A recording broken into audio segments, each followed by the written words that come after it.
I want to start out by saying when I was about 16 years old, I got my first checking account, and my mom sat down with me and she showed me how to record my deposits and how to record my withdrawals.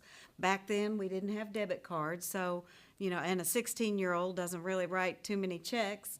So I didn't have a whole lot to put in there, but nonetheless, she took the time to teach me. And she also showed me how to balance a bank statement.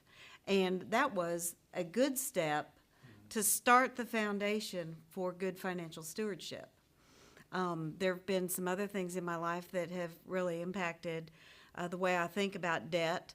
One, I read a book several years ago called The Treasure Principle. And it's about being a generous giver, and it's about putting your money in things that are eternal, not in material things. And so that really impacted me. And then I got involved in teaching Crown Financial Ministries classes and the Dave Ramsey Financial Peace. I've taught those both at work and at home and at church. So, and then I became a debt coach at the bank. So I've had the opportunity to talk to a lot of people about their financial situation. Also, I've been a loan officer at the bank, and I see how people handle their money. I see how people can make a lot of money, just like your uncle or your brother who is a lawyer. Just because you make a lot of money doesn't mean that you know how to handle it. So people of all economic situations need to learn about the responsibility of handling money. First of all, I would say about 40% of people will spend more money than they earn. And how do you do that? You spend it by charging things on credit cards. And credit card debt is probably the biggest issue that I see. When people come to me, generally they have 5, 6, 7 credit cards. They are maxed out, and I'm not talking max out of $1,000. People have $25,000, $30,000 debt on one credit card, and then they've got several of them. So their debt really adds up. Credit cards, you've just got to be so careful with that. Okay, if you have a line of credit on your house, that is considered secured debt, which means the lender takes your house as collateral. And generally, a line of credit is going to have a little bit lower interest rate than a credit card would. Credit cards can charge up to 20-something% interest.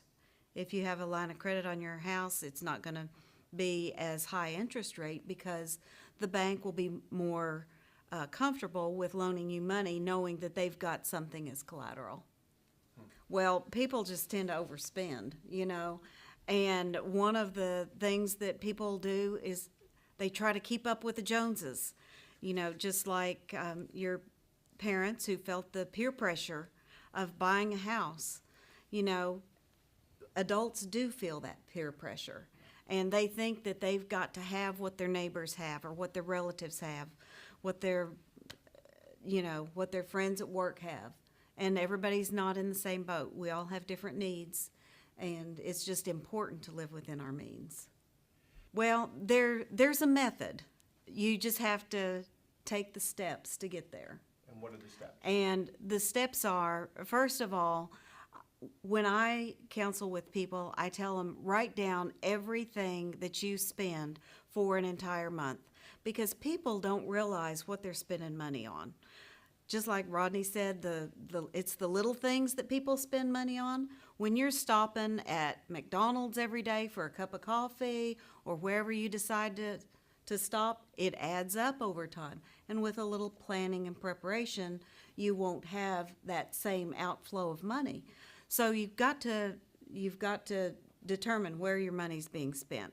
You've got to figure out where you are. You've got to write down everything you own and everything that you owe. And then we have a method called the Snowball Method. I don't know if you've talked about that in your class yet. For you to share. But the Snowball Method is where you list all of your debt And you start with the credit card that has the smallest balance.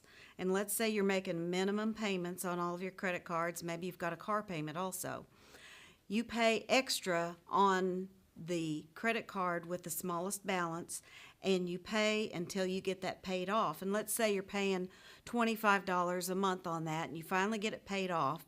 Well, then you have the next credit card that's now got the lowest balance.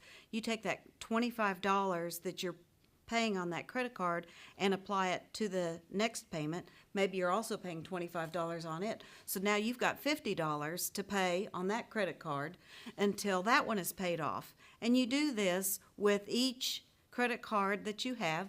Do it with your car until you have all of your debt paid off.